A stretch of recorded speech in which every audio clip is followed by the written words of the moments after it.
প্রত্যেক মানুষের কবর যেখানে, তার সেই কবর তাকে প্রতিদিন ডাক দেয়, আনা বাইতুদ দুধ। প্রতিদিন আমার কবর আমাকে বলে, আনিস সাবধানে আসো, আমি কিন্তু পোকামাকড়ের ঘর। আনা বাইতুদ দুধ, আমি কিন্তু এসি ওয়ালা রুম না, আমি দামি খাট পালঙের রুম না। কবর আমাকে বলে, আনিস আমি কিন্তু পোকামাকড়ের ঘর। আনা বাইতুল ওয়াহদা, আমি একাকী ঘর, একাকী ঘর, যে ঘরে আর কেউ থাকবে না, কেউ না, কেউ না, কেউ না। আনা বাইতুল গুরবা, 3 নম্বরে কবর বলে, আমি বড় অপরিচিত ঘর। তুমি তো মানুষের ঘরে বাথরুমের দরজা দেখলেই বুঝো এটা বাথরুম, এটা পাকঘর, এটা বারান্দা। কবর বলে, হে আল্লাহর বান্দা, কবর এসে দেখে কিছুই চিনবা না, ডান বাম কিছুই পাবা না, আমি বড় অপরিচিত ঘর। সেদিন আমার মসজিদের এক মুসল্লি মারা গেছে, উনি শুধু 2 তালা ঢাকা বনানীতে বাড়ি করছে, 2 তালা মাত্র, 4.5 কোটি টাকা খরচ গেছে শুধু উনার 2 তালা ডুপ্লেক্স বাড়ি করতে। একটা প্রাইভেট ব্যাংকের ভাইস চেয়ারম্যান, কোটি কোটি কোটি কোটি টাকার মালিক, হাজার হাজার কোটি টাকার মালিক, মারা গেছেন।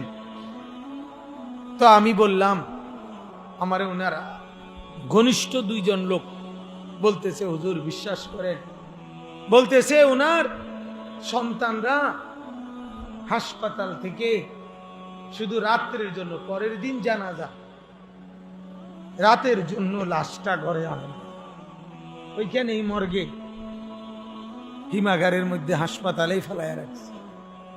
4.5 কোটি টাকার বিল্ডিং যে বাবা দিয়ে দিল, সেই বাবার কপালে লাশের শেষ রাতটাও জুটল না। মিথ্যা কথা বলে জমি 10 শতক মিলাই দিছেন, 1 বিঘত জমি মিলাই দিছেন নিজের বাড়ির সীমানার লগে, আপন ভাইয়ের জমি, চাচার জমি, ভাতিজার জমি, চাচতো ভাইয়ের জমি, কি মিলাই দিছেন?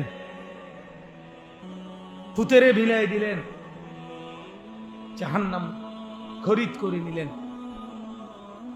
আল্লাহ নবী সাল্লাল্লাহু আলাইহি ওয়াসাল্লাম বলেন, মান আখাযা শিবরাম মিনাল আরদ, আল্লাহ নবী বলেন যে 1 বিঘত, শিবরাম মিনাল আরদ, 1 বিঘত জমি যে কারো জুলমান, জুলুম করে নিয়ে নিল নিজের মধ্যে, আল্লাহ রাসূল বলে তাওয়াক্কাহুল্লাহ, আল্লাহ তাআলা কিয়ামতের দিন, ইয়াউমাল কিয়ামাতে 7 আরদিন, 7 তবক জমিনের মাটি কিয়ামতের দিন তার কাঁধে তুলে দিল। এজন্য বাপ ফিকির করেন, ফিকির করেন, ফিকির করেন। এসেছি ফিকিরের কথা বলতে, মনে করায় দিতে, আখিরাত স্মরণ করায় দিতে। আমরা আখিরাতের ফেরিওয়ালা, কবরের ফেরিওয়ালা, ফেরি করি, ফেরি। আমাদের ঘরের ছেলে মেয়েরা আখিরাত ভুলে গেছে। আপনারা দিব্যি তাকায় দেখতেছেন, আপনাদের চোখের সামনে আপনার ছেলেটা একটা সেজদা দেয় না, মেয়েটা সেজদা দেয় না, পর্দা করে না, বিবি পর্দা করে, আর আপনারা এদেরকে নিয়ে রাত কাটাইতেছেন, মেনে নিচ্ছেন। হায় হায় হায় হায়। যার বিবি নামাজ পড়ে না তার ঘুম আসে কেমনে? যার ছেলে নামাজ পড়ে না, মেয়ে নামাজ পড়ে না, ওই মা ওই বাবার চোখে ঘুম আসে কেমনে?